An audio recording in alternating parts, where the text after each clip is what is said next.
얘들아, 자, 우리가 권리에 대해서 지난 시간에 배웠다면 그렇지. 바울 선생님께서 쓸 수 있었는데 쓰지 않았던 세 가지 권리에 대해서 말해보시오. 첫 번째 음식 문제. 바울은 고기를 먹을 수 있었지만 그걸 통해서 실족하는 사람들이 있다면 평생 고기를 입에 대지 않겠다고 했어. 좋아. 맞아. 그리고 두 번째는 생활비 문제. 생활비. 다른 사람들처럼 이렇게 자기가 생활비 받은 거를 쓸 수 있지만 그게 복음이 가리워지면 과감하게 쓰지 않는다는 거. 좋았어. 그리고 또 똑같은 이유에서 가족을 부양할 수 있지만 하지 않겠다. 이렇게도 아, 얘기합니다. 좋았어. 멋지다. 나도 살을 뺄 수 있지만 당황하지 않고 빼지 않았다라는 왜? 거. 캐릭터 때문에. 이 사람이 그걸 몰라. 하나님의 뜻이야? 그럼. 그래? 바울 선생님 이상하게. 정리가 이상한데.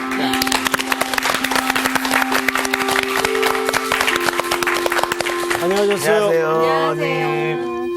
잘 지내셨어요? 네. 네, 오늘 아주 표정들이 좋습니다. 복습이 충실히 된 것 같아요. 그래도 복습을 한번 점검하고 지나가겠습니다. 지난주에 우리 공부한 내용 한번 한 사람씩 우리 반장부터 한번 얘기해 볼까요? 네. 바울 선생님께서 쓸 수 있지만 쓰지 않았던 세 가지 권리에 대해서 배웠습니다. 그게 뭐예요? 네. 그게 뭐예요? 제가 세 가지 중에 하나를 얘기하면 나머지 한 사람이 괴롭기 때문에 여기까지 딱 얘기하고 여기서부터 얘기를 하면 됩니다. 자. 그 옆에 사람 한번 얘기해 보세요. 네. 생활비에 대한 문제. 생활비. 네.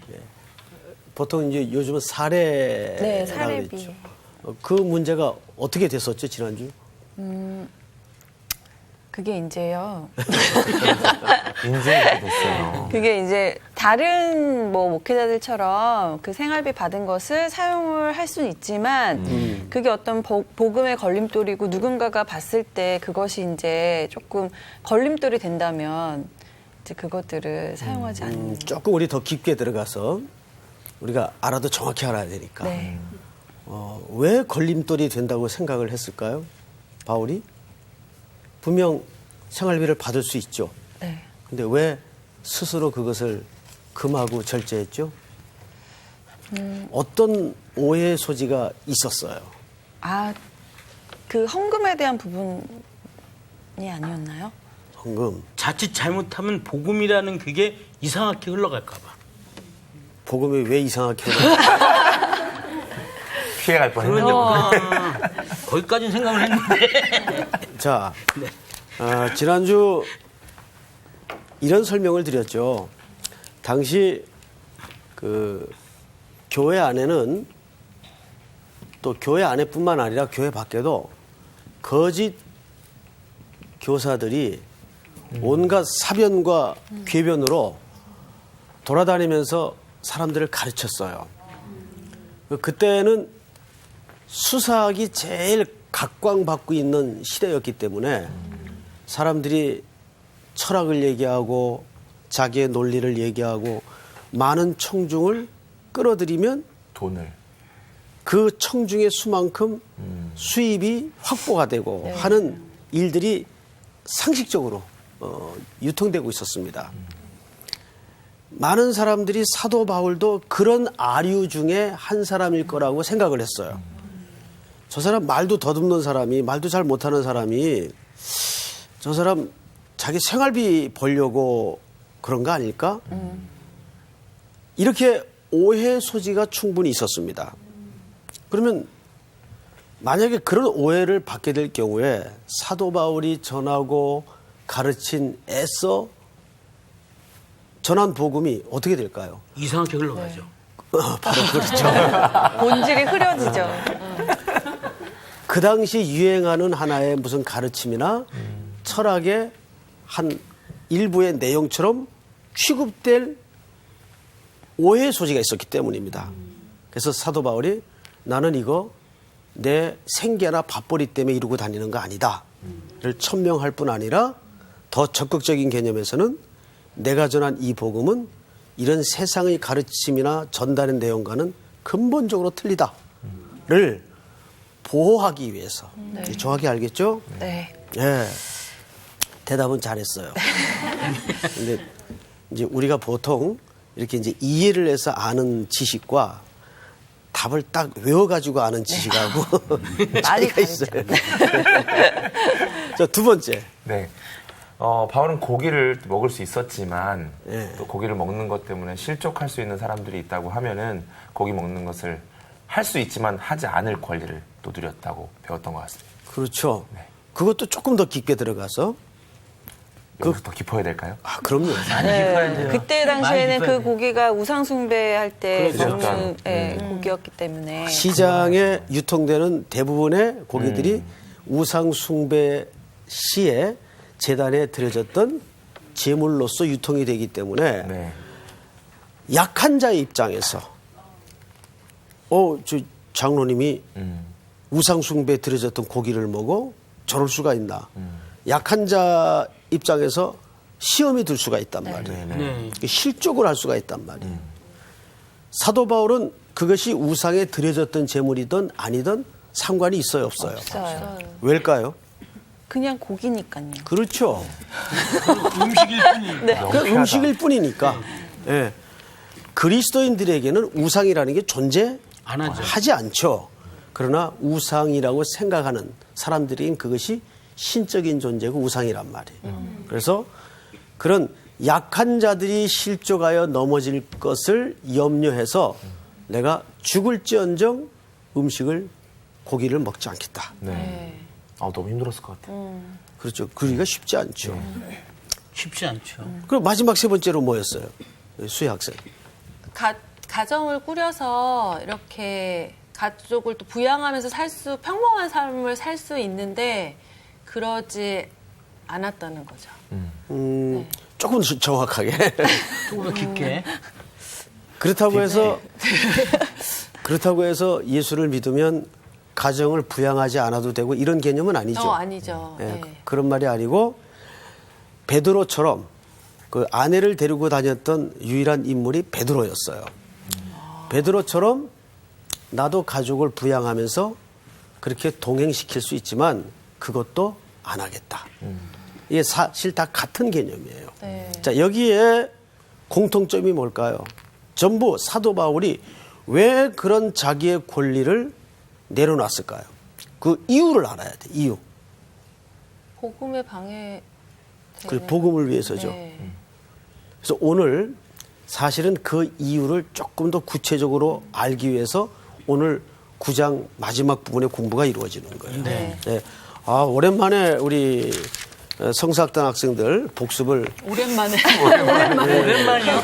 중요해요. 복습을 아주 진지하게 했던 것 같아요. 네. 제가 아주 박수를 치겠습니다. 오늘 수업 고린도전서 18강 상을 받도록 다름질하라. 24절부터 마지막까지 우리 조수희 학생부터 좀 한 절씩 읽어주세요. 운동장에서 다름질하는 자들이 다 다를지라도 오직 상을 받는 사람은 한 사람인 줄을 너희가 알지 못하느냐. 너희도 상을 받도록 이와 같이 다름질하라.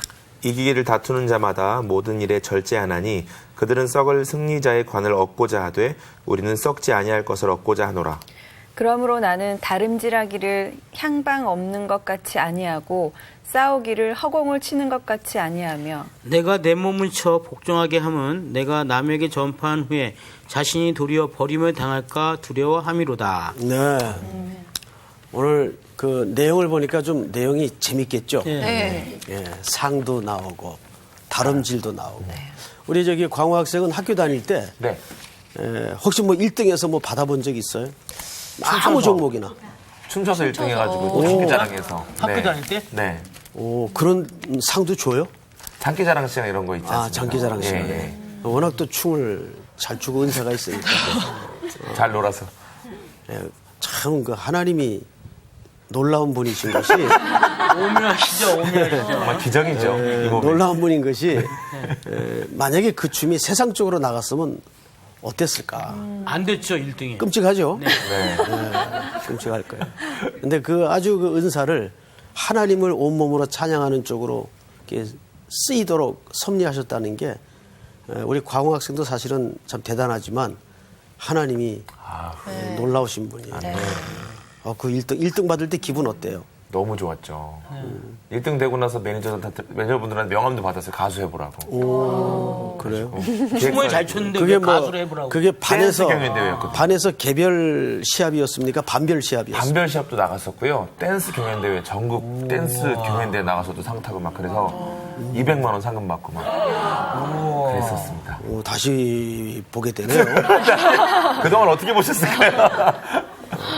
우리 조수희 학생은 뭐 1등 기억 없어요? 저는 뭐 1등은 없네요. 네. 얼굴- 1등 없고요. 제가 한 5년 전에 예. 뭐 프로그램 퀴즈 프로그램 나가서 1등 한 적이 오, 있어요. 1등이네. 네, 그 상금 500만 원. 와, 500만 원. 500만 원? 더 좋네요, 진짜. 그런 거 상당한 큰 대회인데. 네. 아니, 근데 왜 얘기 대회는 안 아니고 그냥 모 방송사에서 하는 거였는데 그 5승까지 올라가니까 500만 원 상금 받고. 네. 한턱 쏘지. 정말 다시 뵙게 되네요. 우리 저기 정주훈 학생은 1등이라고 말하긴 뭐하고요. 그러니까 초등학교 때 우리 학교 안에서 건치아 동상을 남자 1명, 여자 1명 받았는데요. 제가 여자 대표로 제가 네. 다양하네, 여기. 정말. 그래서 정말 다양해요. 기대되네요. 월요일 날 그 상훈이 교단 앞에 올라가서 받았어요. 우리 상훈 학생. 자, 이제 어디서부터 말씀드리면 초등학교 시절로 가야 되나요? 아니면 뭐 대학교 시절로 가야 아니 되나요? 태어날 때부터. 태어날 때부터요. 태어날 때는 일단 그 병원에서 1등으로 태어났습니다. 우량하상? 아니요. 너무 몸무게가 작아서. 오. 네. 그래서 인큐베이터에 잠깐 들어갔다 나온 적도 있고요. 예. 네. 뭐 초등학교 때 뭐 늘 오락반장했었고 1등으로. 아, 중학교 고등학교하고 뭐 중학교 때는 늘 뭐 회장하고 그랬으니까요. 예. 교만함이 확. 뭐 대학교 아주 때는 사실이야? 뭐 대회 노래대회 나가서 저도 네. 1등 뭐 해가지고 상금 300만 원도 받고. 1등 인생이네. 아주 면면들이 굉장히 새롭게 보입니다. 그런 또 이력이 있었군요. 혹시 목사님은 1등 하신? 전 없어요. 갑자기 우리가 교만해지는. 잘못 말한 것 같아요. 저 1등을 아주 싫어합니다. 사람이 이 자본주의 세상에서 경쟁 없이 사는 건 불가능하죠. 네. 다 경쟁을 합니다. 오늘은 사도 바울이 그런 개념을 도입해서 말하고자 하는 의도가 뭔가를 좀 공부를 하겠어요. 자, 지난주 공부의 사실은 연장이라고 보시면 됩니다. 자, 아까 여러분들이 말씀드린 대로 사도 바울이 생활비, 두 번째는 음식. 가족, 그 다음에 음식 문제를 나는 할 수 있지만 이 권리를 내려놓겠다. 근데 이것이 전부 복음과 구원을 위해서요. 다른 사람의 구원을 위해서 이런 이제 기록을 했습니다. 자, 그런데 저 권리를 내려놓는 것이 저절로 되는 문제냐 그 말이에요. 저 권리를 내려놓기까지는 얼마나 자기와의 치열한 안팎의 싸움이 있어야 될까요? 우리 그 부분은 사실 못 본단 말이에요. 오늘 바울이 그 얘기를 하는 거예요. 성경을 좀 보십시다. 네. 23절을 보시면 내가 복음을 위하여 모든 것을 행함은 복음에 참여하고자 함이라. 이 그 말이에요. 사도 바울이 저렇게 여러 가지 삶의 영역에서 이 헬라 시대의 특별히 고린도 지역에서는 권리가 있는데 권리를 쓰지 않는 건 굉장히 욕되게 생각을 했습니다. 그러니까 자기가 할 수 있는 권리를 하지 않는 것은 굉장히 바울 나름대로도 사회 속에서 사회의 구성원으로서 그 욕됨을 각오하고 저 선언을 한 거예요. 그러니까 저기 무슨 칭찬이 돌아오는 얘기가 아니에요. 이게 헬라 사람들의 헬라 시대의 권리에 대한 개념 이해였습니다. 네가 분명히 그 권리를 써야 되는데 안 썼다. 그럴 땐 그게 욕이에요. 그게 바보 같은 짓이에요. 그렇게 이해를 했습니다. 근데 바울은 기꺼이 복음을 위하여 복음에 참여코자 하여 내가 이런 일들을 행하겠다 그 말이에요. 자, 그러면 그게 방금 선생님이 여러분들에게 던진 질문처럼 저절로 되는 문제일까? 아니라는 얘기죠. 자, 그럼 어떻게 되느냐? 성경을 좀 보십시다. 24절. 운동장에서 다름질하는 자들이 다 달릴지라도 오직 상을 받는 사람은 한 사람인 줄 알지 못하느냐? 너희도 상을 받도록 이와 같이 다름질하라. 자, 여러분.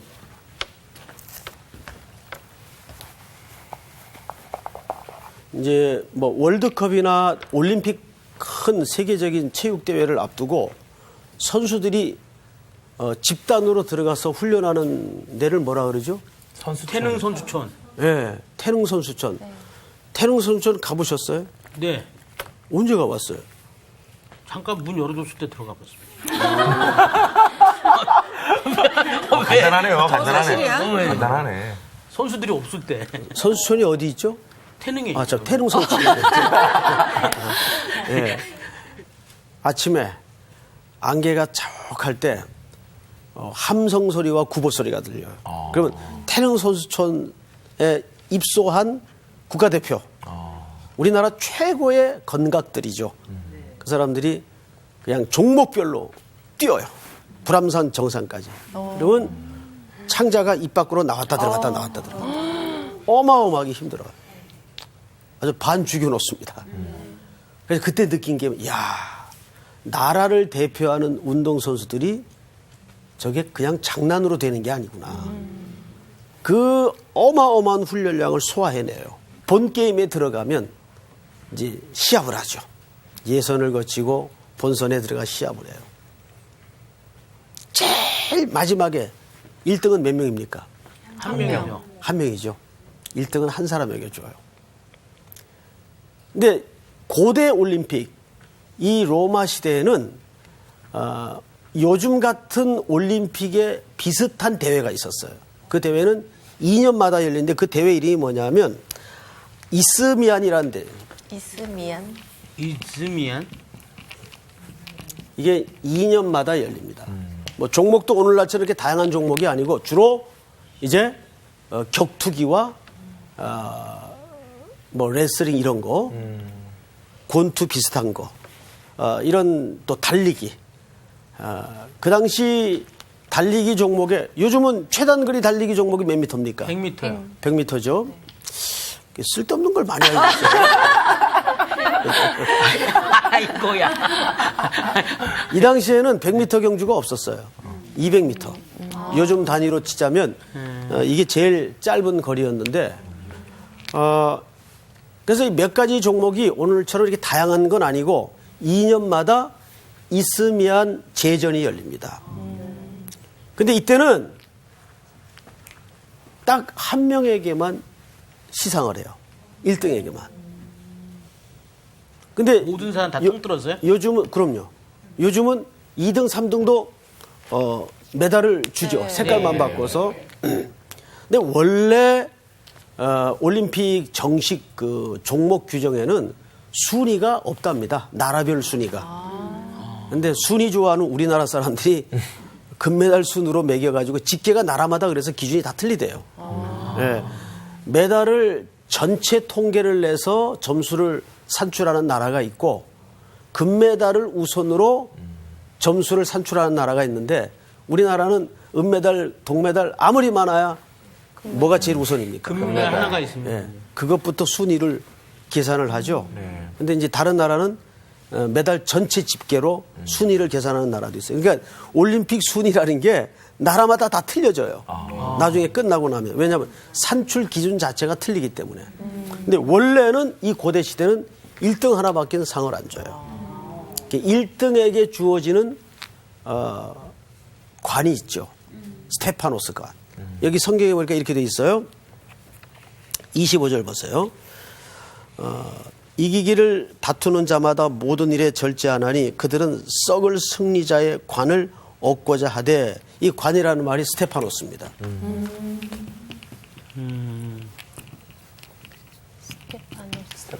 스데반이라는 말이 유사한 발음이죠. 네, 스테파노스. 이게 이제 사실은 월계관이라는 뜻입니다. 네.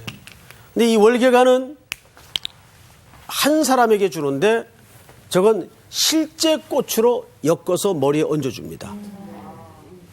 생화. 네. 자, 그러면 그렇게 머리에 1등을 얻은 자에게 얹어주는 생화가 우리 상훈 씨 예측에는 네. 며칠 갈 것 같아요? 나라마다 날씨가 틀리고 온도가 틀리고. 제가 봤을 때는 쓸데없는 소리 하지 마요. 한 길어야 일주일? 네, 비슷하게 맞췄네요. 네. 3일에서 5일 갑니다. 그리고 바로 시들어요. 허무하지 않아요? 허무합니다. 그렇죠. 네. 그래서 여기 썩을 면류관이라고 그래요. 성경을 잘 보세요.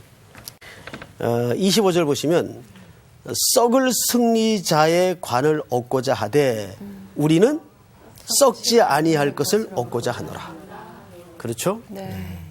자, 그러면 이제 한 걸음 더 들어가서 이게 그런 반대 개념을 설명하기 위해서 썩을 것과 썩지 않을 것을 설명했구나.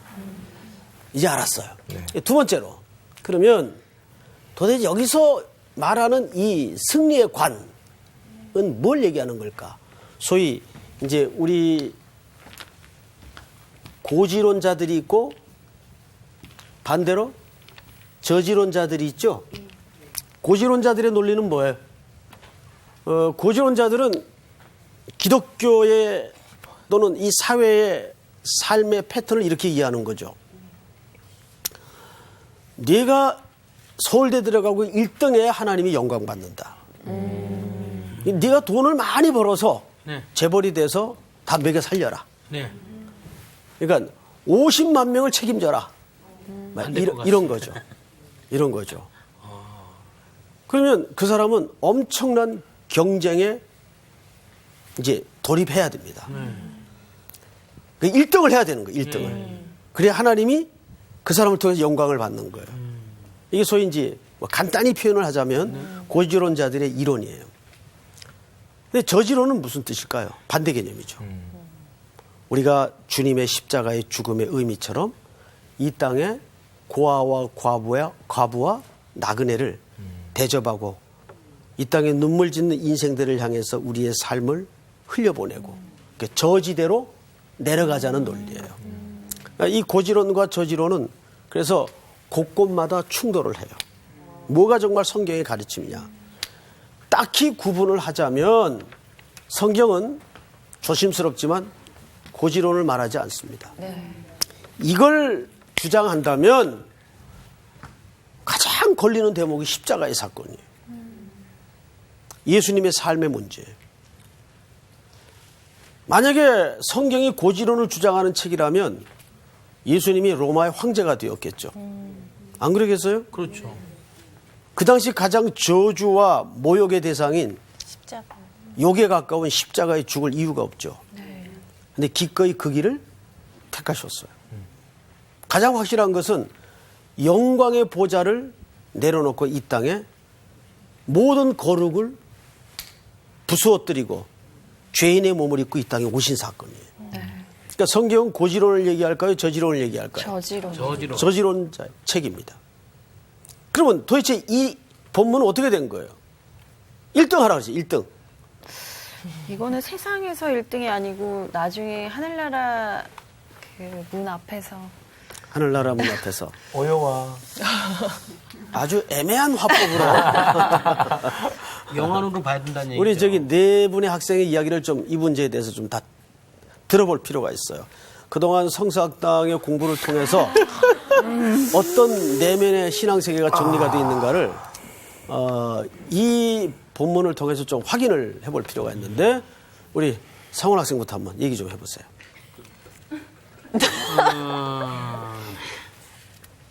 괜찮아요, 틀려도.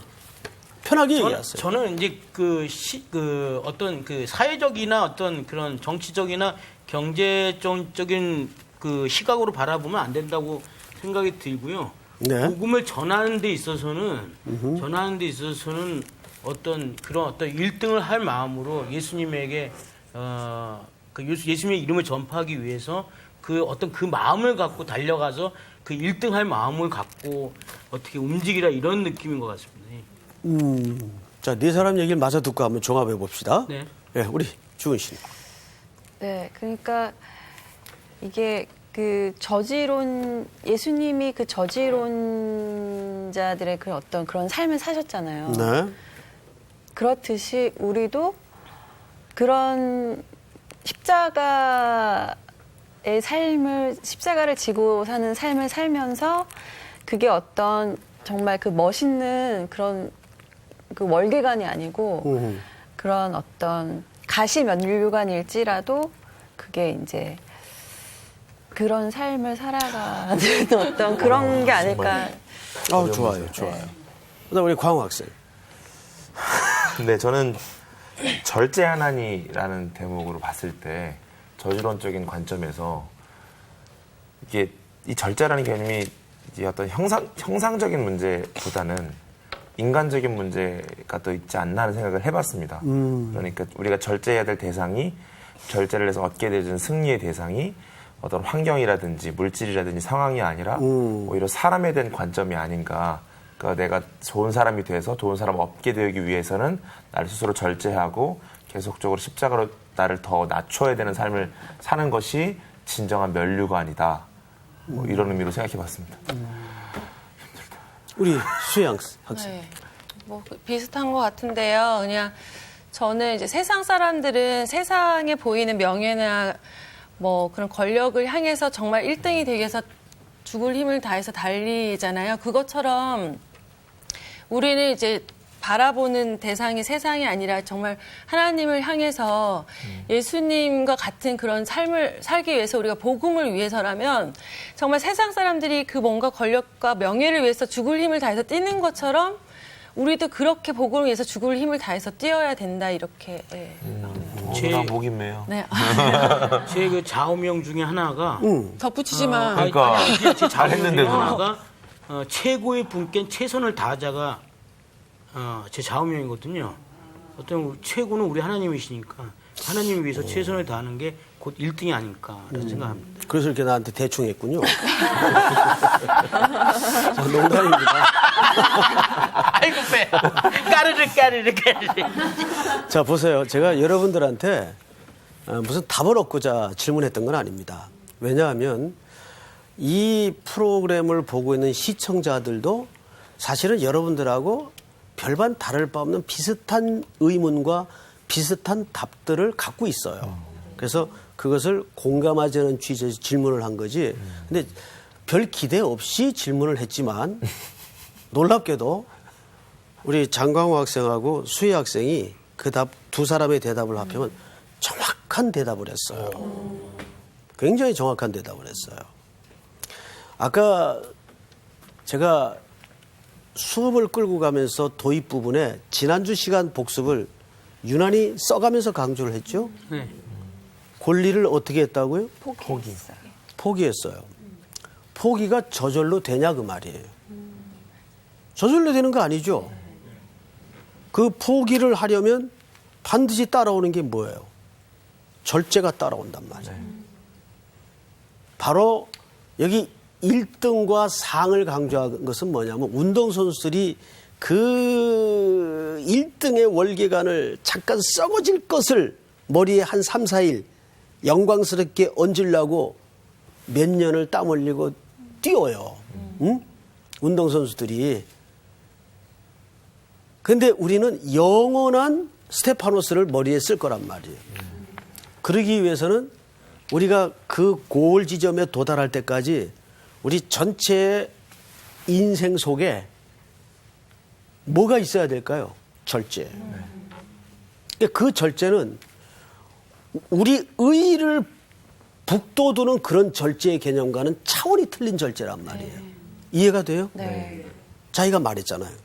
우리 광우 학생이. 그 얘기 한 거죠? 이해를 못하는 거야? 성령의 인도하심. 아주 중요한 얘기를 했다고요, 사실은. 그래서 여기 경기자의 모습이 등장을 하는 거예요. 머리에 한 3, 4일 시들어버릴 월계관을 하나 얹기 위해서도 다름질을 해요. 근데 그 다름질이 절제 없이 되냐 말이에요. 운동선수들 여러분, 특별히 그 개체량 하는 운동선수들 연습하는 거 보셨어요?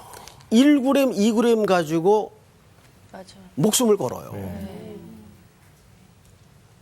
특별히 권투 선수들 체급별로 시합을 유도, 뭐 레슬링 이 체급별로 개체량을 합니다. 근데 시합 딱 앞에 날까지 이 체중이 조절이 안 되면 이미 링에 올라가서 게임 사실은 하나 많아요. 본 게임에서는. 체중 감량에 실패를 한 거예요. 아시겠어요? 네. 그러니까 여기서 제일 필요한 덕목이 뭐냐면 운동선수들이 그 상을 얻기 위해서 뭘 한다고요? 절제를 한다고요. 근데 그 절제는 무엇을 위한 절제일까요? 영원히 썩지 않을 면류관을 위해서. 그러면 사도 바울에게 영원히 썩지 않을 면류관이 무엇이겠는가 그 말이에요. 그가 복음을 전하는 가운데 돌아올 생명들을 얘기하는 겁니다. 이해가 됩니까, 여러분? 성경을 잘 보세요. 자, 오늘 성경으로 돌아가서 26절을 우리 광호 학생이 한번 읽어보세요. 그러므로 나는 다른 박질하기를 향방 없는 것 같이 아니하고 싸우기를 허공을 치는 것 같이 아니하며. 자, 보세요. 두 가지를 얘기했어요. 향방, 방향과 그다음에 분명한 대상. 혹시 그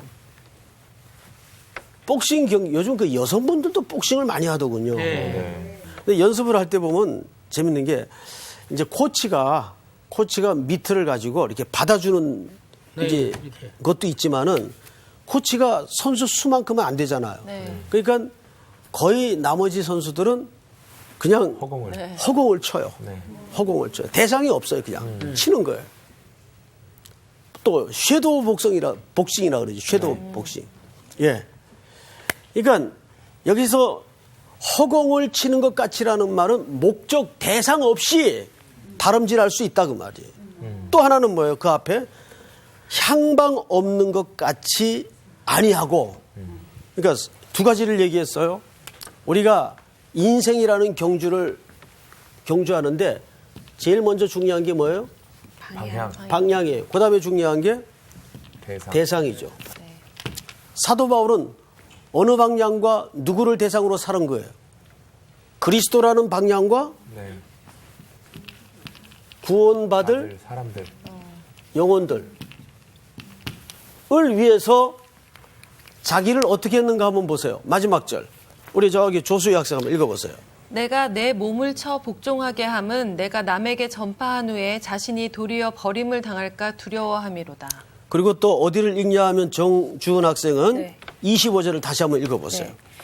이기기를 다투는 자마다 모든 일에 절제하나니 그들은 썩을 승리자의 관을 얻고자 하되 우리는 썩지 아니할 것을 얻고자 하노라. 네. 이기기를 다투는 자마다 제일 큰 개념 여기 등장한 게 뭐예요? 절제하나니 그랬어요. 절제하나니. 그 절제를 누구를 위해서 한다고요? 첫째는 우리의 영원한 방향이신 소망이신 그리스도를 위해서. 그리고 우리에게 어떤 대상을 가지고 싸우도록 했느냐? 구원받을 대상을 위해서, 생명을 위해서. 사도 바울이 자기를 쳐서, 그러니까 이 쳐서 복종시키는 것은 노예적 관점이 아니고 사랑의 종이 된 거예요. 그러면 사도 바울이 후에 얻을 면류관이라는 것은 뭘 얘기할까요? 구원과 생명의 면류관을 얘기하는 겁니다. 여기서. 이해가 됩니까, 여러분? 네. 그러니까 우리가 그 기독교인으로서 이 땅에 살아간다는 것은 어떤 자기의 의지를 드러내기 위해서 절제하는 것이 아니고 사랑해서 사랑하는 사람의 눈치 때문에 절제를 하는 거예요. 여러분, 내가 사랑하는 사람이 없을 경우에는 그냥 내 주관대로 내가 마음대로 먹고 싶은 거 먹고 영화 보고 싶은 거 보고 돌아다닐 수 있어요. 근데 이제 사랑하는 사람이 생기면 그럴 수 없죠. 네. 일일이 다 의중을 물어보고 그다음에 확인을 해야 맞습니다. 분쟁이 안 생기죠. 예, 맞습니다. 그런데 경상도 남자들은 좀 그러질 않는 것 같아요. 음식점에 들어가서 자기가 마음대로 시켜놓고 자면은 새초롬하게 앉아 있는데 맛있지? 맛있지 그래. 맛이 어때 그런 것도 아니야. 아시지? 이 경상도 사람 들으면 맞을라 또. 근데 거의 다 그래요. 사실 저도 그래, 저도. 보면은. 굉장히 그런데 우리가 절제를 한다는 것은 어느 삶의 한 영역에만 해당되는 문제가 아니란 말이에요. 전 생에 걸쳐서 이제 우리는 누구 때문에 절제를 해야 될까요? 주님 때문에. 주님이 우리에게 맡긴 생명 구원의 사명 때문에 모든 영역에서 만약에 주님 사랑해서 광호 학생이 살아가는데 뭐 그건 그거고 내가 사는 거 마음대로 살아 할 짓 다 하고 그러면 누가 그 행위를 보고 그리스도를 보겠는가 그 말이에요. 그러니까 어떻게 절제해야 되죠. 마음대로 살 수가 없단 말이에요. 바로 그것이 사랑에 매여서 절제할 수밖에 없는 거예요. 그럼 마지막 말을 잘 보세요. 중요한 얘기가 하나 있어요.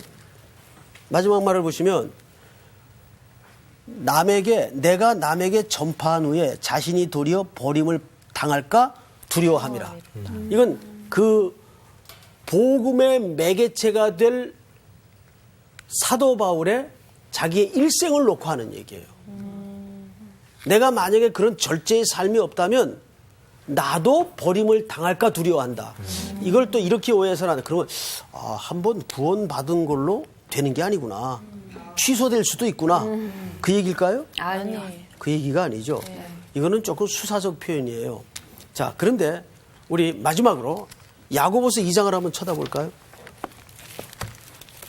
야고보서 히브리서 다음에 있습니다. 2장 24절을 우리 반장이 한번 읽어보세요. 이로 보건대 사람이 행함으로 의롭다 하심을 받고 믿음으로만은 아니니라. 또 이와 같이 기생 그만 나합이 읽으세요. 24절을 잘 읽어보면 네. 우리가 배운 거하고 야고보 사도의 복음하고 좀 문제가 틀어져 있죠? 잘 보세요. 이로 보건대 사람이 행함으로 의롭다 하심을 받고 믿음으로만은 아니니라. 근데 사도 바울은 로마서 3장에서 뭐라 그랬어요? 믿음으로만 구원을 받는다 그랬어요. 확인해 볼까요? 여기 손가락으로 확인해 주시고 로마서 3장을 열어보세요.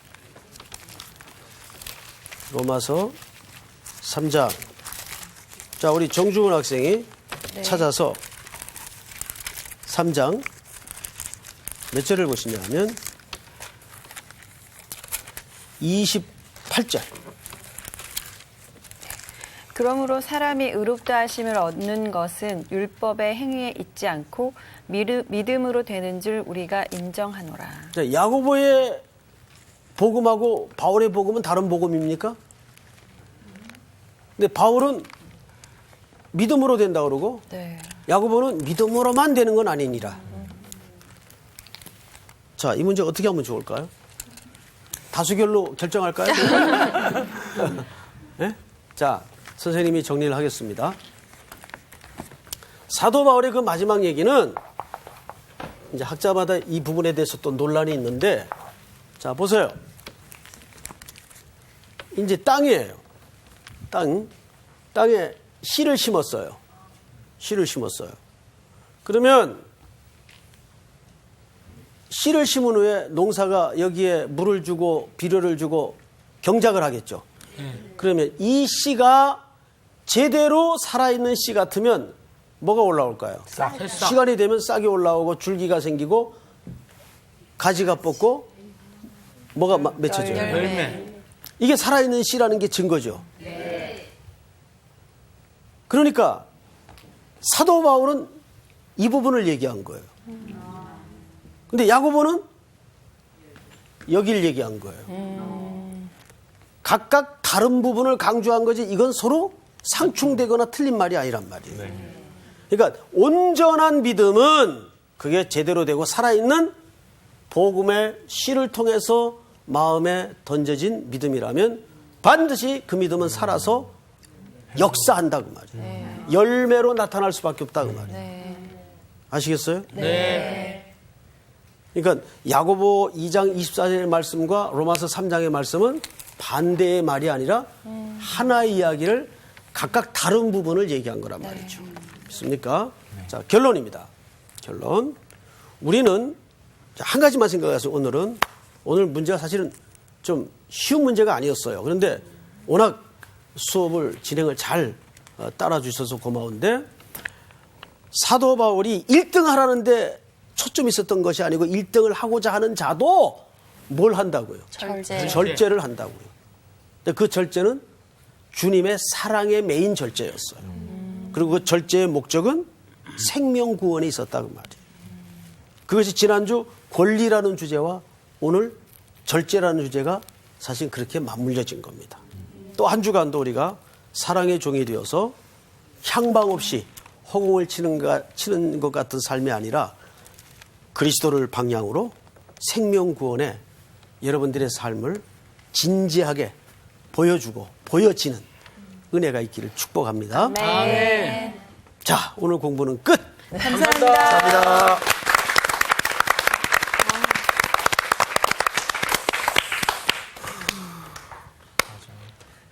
절제를 해야 되네. 맞아, 절제를 해야 되네. 모든 부분에 있어서 절제를 내가 절제해야 될 게 뭐가 있는지 좀 음식을 생각해. 절제할 거야. 아 진짜? 오빠 그래.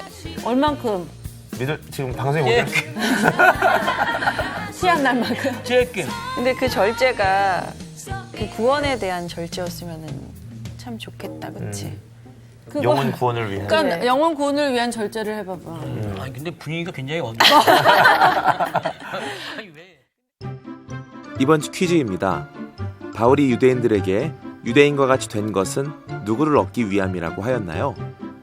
1번 유대인, 2번 바리새인, 3번 할례자. 정답을 아시는 분은 CBS 성서학당 홈페이지에 정답을 올려주시거나 우편으로 보내주시면 됩니다. 보내실 곳은 서울특별시 양천구 목동서로 159의 1번지 CBS 성서학당 담당자 앞입니다. 연락처를 꼭 남겨주세요. 선정되신 분들에게는 대한성서공회에서 성경, 송태근 선생님의 내가 어디 있느냐, 하나님이 꿈꾸는 교회, 김기석 선생님의 오래된 새길, 신우인 선생님의 땅과 하늘의 갈림길에서, 구미정 선생님의 두 글자로 신학하기 가운데 하나를 드립니다.